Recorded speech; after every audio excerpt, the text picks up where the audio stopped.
Alors nous sommes en direct par Skype avec Anjouan et nous avons Kamal Eddine Sindou avec nous, qui est, comme je le disais, ancien journaliste de l'ORTC et qui a pris sa plume pour écrire au président Azali il y a quelques semaines pour dire qu'il était contre Wambushu. Monsieur Sindou, bonjour. Oui, bonjour. Merci d'avoir accepté notre invitation. Vous êtes au moment où on parle à Anjouan. Vous avez écrit au président Azali une lettre très documentée il y a quelques semaines pour dire que vous étiez contre Wambushu. Alors, monsieur Sindou, pourquoi vous êtes contre ? D'abord, je voudrais faire quelques précisions sur la présentation. Je ne suis pas un ancien journaliste de l'ORTC. Même si je travaille un petit peu de temps à l'ORTC, je suis un journaliste indépendant d'ailleurs. J'ai travaillé à Mayotte pendant presque 10 ans dans tous les journaux de Mayotte. J'étais correspondant à Radio France Internationale. Donc, si je parle de Mayotte aujourd'hui, c'est parce que je connais la situation pour avoir vécu entre 1996 et 2013. Bon, c'est important de le souligner. Alors, effectivement, j'ai réagi en tant que citoyen, parce qu'en ce moment, je ne suis plus journaliste. En tout cas, je n'exerce pas, en écrivant un courrier à M. Azali Assoumani pour lui rappeler que cette opération peut avoir des conséquences très graves à plusieurs niveaux. Je passe sur les aspects, la dimension politique de la situation, parce que vous n'êtes pas sans savoir qu'il y a un différend de souveraineté entre les Comores et la France sur Mayotte, qui n'est pas encore réglé. On a tendance un peu à écarter cette question-là. Or, elle est encore présente. La preuve, c'est l'accord renouvelé de 2019 qui a été signé entre les deux pays. Il y a une dimension humaine dans cette opération, puisque on parle de lutte contre l'immigration, mais ce n'est plus une lutte contre l'immigration. Quand on prévoit en 3 mois de renvoyer au moins entre 10 et 20 000 personnes, enfants par an, avec une mobilisation de force qui n'a jamais, inédite. Je crois que ça sort du cadre normal de la lutte contre l'immigration, parce que vous savez qu'à Mayotte, les expulsions ont toujours lieu, hein. Ça n'a jamais arrêté. Donc c'est une opération spéciale qui, dans le temps, dans les moyens utilisés, risque d'avoir des conséquences, et que l'État comorien devait prendre position sur cette opération. Mais monsieur, je comprends parfaitement, l'État comorien doit prendre position, et d'ailleurs, votre courrier a généré d'autres prises de parole, et le président comorien a pris la parole en demandant d'ailleurs au gouvernement français de renoncer à l'opération. Pas de réponse du gouvernement français, qui dit d'ailleurs qu'il n'a rien confirmé s'agissant du déroulé de l'opération Wambushu. Donc c'est vrai que les chiffres qui circulent sont des bruits off, mais il n'y a rien d'officiel, puisque le gouvernement français n'a à ce jour pas encore pris la parole pour énoncer quoi que ce soit. Mais vous disiez que vous étiez en France jusqu'en 2013 et que vous avez travaillé à Mayotte en tant que journaliste, mais depuis 2013, la départementalisation date de 2011, et c'est vrai que depuis 2013, la situation s'est considérablement dégradée ici à Mayotte, et même vos compatriotes anjouanais et comoriens de manière générale vivent à Mayotte dans des conditions indécentes. Enfin, c'est juste indigne. En même temps, les conditions de vie pour tout le monde à Mayotte, que vous soyez mahorais, que vous soyez même pas mahorais, que vous soyez français ou que vous soyez comorien, que vous ayez des papiers ou pas, on vit quand même mal, faut le dire. Je comprends tout à fait, mais faut situer, nous sommes des journalistes quand même, il faut situer les problèmes. Je laisse tomber la partie politique. Et on rentre dans la situation maintenant que vous soulignez, les conditions de vie, la paupérisation à Mayotte. Mais pourquoi on l'attribue aux étrangers? Moi, personnellement, j'ai arrivé à Mayotte en 1996. Mon premier papier, c'était les enfants de la barge. J'ai décrivé, alors que je ne connaissais pas Mayotte, j'ai décrivé des enfants qui étaient là, à la barge, qui vendaient des cacahuètes. Ces enfants, ils ont grandi à la décharge de Kaweni. Et ce sont ces enfants, semble-t-il aujourd'hui, qui sont à l'origine, comme on dit, des violences. Mais ces enfants, ils ont grandi là-bas. Je suis désolé, on n'a pas, il faut pas mélanger tout. C'est pas, s'il y a une mauvaise gestion de la départementalisation par la France, c'est un fait. Ou bien on raisonne en tant que territoire français, ou on raisonne en tant que territoire comorien. Mais vous savez, madame, vous avez vécu dans d'autres départements, on ne laisse pas des enfants non scolarisés, alors qu'ils ont l'âge d'être scolarisés. On ne laisse pas des enfants dans la rue. Il y avait des mécanismes de prise en charge. Sindou, vous avez sûrement, je suppose que vous regardez ce qui se passe à Mayotte avec... Vous regardez, Monsieur Sindou, ce qui se passe à Mayotte avec intérêt. Il y a eu 3 jugements et 3 condamnations depuis le début de l'année de démantèlement de réseaux de trafic de migrants. On parle quand même de dizaines de milliers de migrants clandestins arrivés à Mayotte au départ d'en juin, qui ont d'ailleurs généré des recettes qui se comptent en millions d'euros. Il y a une instrumentalisation de la pauvreté qui est au départ d'en juin, avec une pression migratoire qui est générée par cette migration qui est devenue à Mayotte insoutenable. Vous disiez tout à l'heure que c'est pas la faute des Comores, mais pardonnez-moi, plus de 10 000 naissances par an à la maternité de Mamoudzou, dont 75% des mères sont étrangères. On est bien d'accord que ce ne sont pas des Danoises et des Suédoises qui ont des enfants à Mayotte, quand bien même les statistiques ethniques ne sont pas autorisées. C'est juste logique. On ne se comprendra pas.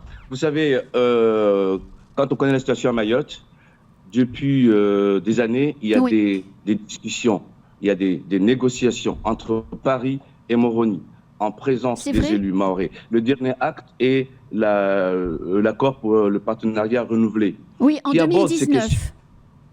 De manière diplomatique, excusez-moi, mais de manière diplomatique, moi je l'ai sous mes yeux, ok, où on ne parle pas d'immigration en tant que telle, on parle de circulation des personnes dans les îles, d'accord, et où il y a des cadres de concertation, où il y a des mécanismes qui sont mis en place. Et cette opération-là, on parle d'une opération, on ne parle pas de la lutte générale contre l'immigration. Mais dans cet accord de partenariat de 2019, M. Sindou, il est écrit que les Comores doivent lutter contre l'immigration clandestine. Le président Azali a lui-même signé ce document. Je crois même qu'il était à l'Élysée à côté du président Macron. J'étais d'ailleurs dans la salle au moment de la signature. Et le rappel a été aussi...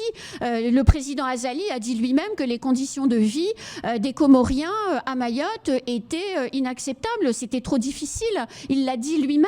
Et je pense aujourd'hui qu'on est arrivé à un apogée qui justifie peut-être qu'il faut lutter contre ces flux migratoires qui génèrent du malheur. Les États qui se respectent, il y a un cadre de travail. Oui. Ah, on a perdu Kamal Eddine Sindou. Non, je vous entends là. Ah. Je vous entends. On vous voyait plus, monsieur. Ce cadre-là n'est pas respecté, madame. Ok. Ce cadre met en place des dispositions et l'opération ne rentre pas dans ce cadre.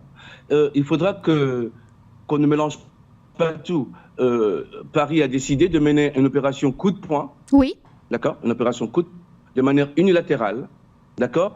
Et tout le monde le rappelle, les droits de l'homme le rappellent, les États le rappellent, qu'il y aura des conséquences parce qu'on va tout mélanger dedans. On va mélanger les enfants qui sont à l'école et les enfants qui ne le sont pas.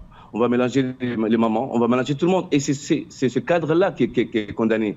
Après, le reste relève de la discussion entre les deux pays. On est d'accord. On est d'accord là-dessus. On parle d'une opération. Mais Monsieur Sindou, vous reconnaissez quand même que ces personnes qui vont être raccompagnées sont arrivées illégalement à Mayotte et que leur place c'est probablement dans leur pays, c'est-à-dire l'Union des Comores, alors en jouant une autre des îles, je ne sais pas, mais en tout cas ils sont d'origine comorienne, ils sont arrivés illégalement en France et c'est peut-être normal que l'État français veuille raccompagner ces personnes à la frontière, non ? Ils sont arrivés peut-être irrégulièrement à Mayotte. Depuis combien d'années, madame? Pardon? Parce que tout ce qu'on...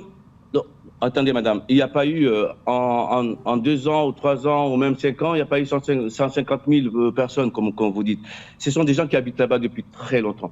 Et ce matin, on venait de recevoir Raos, d'accord, qui connaît la situation depuis des années. Il y a des dispositions qui étaient prises avant même que Mayotte soit un département pour que Mayotte gère les enfants qui sont à Mayotte. Il ne faut pas qu'on revienne tout le temps sur l'histoire. À un moment donné, il faut accepter la situation telle qu'elle est présentement. D'accord? Donc, il y a eu des erreurs des deux côtés, il y a des responsabilités des deux côtés, ça j'en conviens. Moi, je ne suis pas un homme politique, mais je note que des deux côtés, on n'a pas fait ce qu'il fallait faire. Là, vous n'allez pas me dire que c'est normal qu'un enfant qui est né à Mayotte depuis 20 ans n'ait pas été scolarisé, madame. Ou qu'un enfant qui est à l'école avant 16 ans soit expulsé. Ou bien qu'on enlève des parents et qu'on laisse les enfants. La situation, on la connaît depuis des années. Moi, je parle de cette situation-là. Je ne sais pas ce qui est normal ou ce qui n'est pas normal. Je dis juste qu'il y a une loi et il faut la respecter. Il y a des gens qui arrivent illégalement sur un territoire. Ils n'ont pas à y rester et ils doivent être accompagnés dans leur pays. C'est le cadre légal de la loi et je pense que Wambushu essaye de répondre à ça, non? Vous ne pensez pas qu'il faut respecter la loi et qu'il y a des dispositions pour que les gens des Comores viennent à Mayotte ou en France d'ailleurs, en métropole plutôt, et qui demandent un visa. Là, on est quand même dans une situation où des gens, au péril de leur vie d'ailleurs, montent dans des embarcations de fortune pour arriver sur notre département. Et vu le nombre de départs depuis en juin, c'est que la vie aux Comores, elle ne doit pas être si simple que ça, non? Oui, mais bon, les causes de migration, on va les expliquer, d'accord? Ça, c'est autre chose. Moi, je dis, on ne mélange pas tout. Oui, la situation est difficile. Elle est difficile aussi à Mayotte. Bon, elle est difficile ailleurs, d'accord? Il n'y a pas que des Comoriens qui émigrent à Mayotte, d'accord? Il y a eu des Rwandais, il y a des gens du lac, il y a des Malgaches, d'accord? Alors que là, on fait une fixation sur les Comores. Bon, parce que derrière ça, il y a d'autres projets, madame. Donc, je ne vais pas entrer dans cet aspect politique. J'ai juste envie de vous dire que même sur la question migratoire, Paris et Moroni se sont mis d'accord de la gérer dans un cadre, ok? Qu'on appelle un accord. Qu'on soit d'accord ou pas, la question n'est pas là. Mais entre les deux pays, il y a eu un accord. Et cet accord n'est pas respecté dans les termes. Il n'est pas respecté non plus par un joueur qui doit lutter contre l'immigration clandestine et qui ne le fait pas. Il y a quand même une réalité. Les condamnations qu'il y a eu, il y en a eu 3 réseaux de trafiquants démantelés depuis le début de l'année qui démontrent depuis 2021 des dizaines de milliers de migrants. Et les chiffres sont ceux-là, hein, dizaines de milliers, c'est pas une erreur, hein, des dizaines de milliers de ressortissants comoriens qui sont arrivés illégalement à Mayotte. Et l'accord cadre dont vous parlez a été signé en juillet 2019. Donc la partie comorienne n'a pas respecté ses engagements. Mais là, c'est ce que j'ai dit dans un autre article. Si on dit que la partie comorienne n'a pas respecté ses engagements, il faut d'abord que le comité franco-comorien, d'accord, d'évaluation le dise. Moi, j'aimerais bien voir le rapport et dire aussi, est-ce que la partie française a tenu ses engagements? Parce qu'il n'y a pas que des mesures du côté comorien. Il y a des dispositions importantes qui précèdent même du côté français. Est-ce que ces dispositions ont été mises en place? Vous savez, moi, je ne suis pas dans un cadre polémique. Je suis quelqu'un de posé. J'analyse les choses froidement. Bien sûr. Je vous dis depuis le début, il y a la dimension politique, historique. Je ne rentre pas dedans. Ce n'est pas le sujet. Ce n'est pas le sujet. On n'en a pas parlé d'ailleurs. Ça se fait. Ça se fait tout le temps. Même hier, il y a eu des expulsions. Après, il y a une opération, particulière, coup de poing, que Paris a monté, que le ministre de l'Intérieur a monté pour dégager en quelques mois, autant de personnes dans des conditions affreuses. Alors, moi, je dis que cette opération-là est inacceptable parce que, justement, il y a un cadre de travail, d'accord? Et ce cadre fixe des règles, et ces règles doivent être acceptées par tout le monde. Si Paris estime que Moroni ne le fait pas, il y a un comité qui se réunit pour dire qui ne fait pas quoi. C'est tout ce que j'ai envie de dire. Enfin, en tout cas, le président Azali a reconnu devant les médias que la France avait bien fait le chèque de 150 millions d'euros qui était assorti à la réalisation de ce contrat. C'est une question de projet. Vous savez, les chèques, on le fait à Mayotte, vous connaissez la situation. Entre le moment où on décide, et les projets. Donnez-moi un de ces projets. Il y a 16. Donnez-moi un de ces projets qui est sorti de terre. Excusez-moi, monsieur, je n'ai pas entendu ce que vous avez dit. Vous m'avez dit quel projet sorti de terre? On est en train de commenter des choses qu'on ne connaît pas. Et puis, on est en train de créer de la polémique sur des histoires entre deux pays qui travaillent dans un accord. Pourquoi il y a un accord? Parce que la situation entre Mayotte et les autres îles n'est pas une situation classique. C'est une situation particulière. On ne peut pas. Il n'y a pas un accord entre le Mali et la France pour renvoyer un ressortissant malien à Paris. Non, mais il y a là, un on parle pas accord de ça. On parle des Comores et de la France et de l'accord cadre de 2019. Parce que Mayotte, c'est particulier. Bah, Mayotte est particulier, la relation entre l'Union des Comores et Mayotte est particulière. Oui, en effet, on n'a pas abordé les questions d'histoire, on l'aurait pu, en tout état de cause. Mais en tout cas, on comprend, cher monsieur, votre point de vue, et j'espère que l'opération devrait commencer en début de semaine prochaine. J'espère qu'on aura l'occasion de reparler avec vous la semaine prochaine, puisque là, le temps de parole est malheureusement terminé. On avait encore beaucoup de points à aborder. En tout cas, merci beaucoup, monsieur Sindou, d'avoir accepté d'être notre invité et d'avoir exposé vos arguments. On aura l'occasion très probablement de reparler ensemble la semaine prochaine. C'est la fin de ce temps de parole, monsieur. Merci. Au revoir. Au revoir.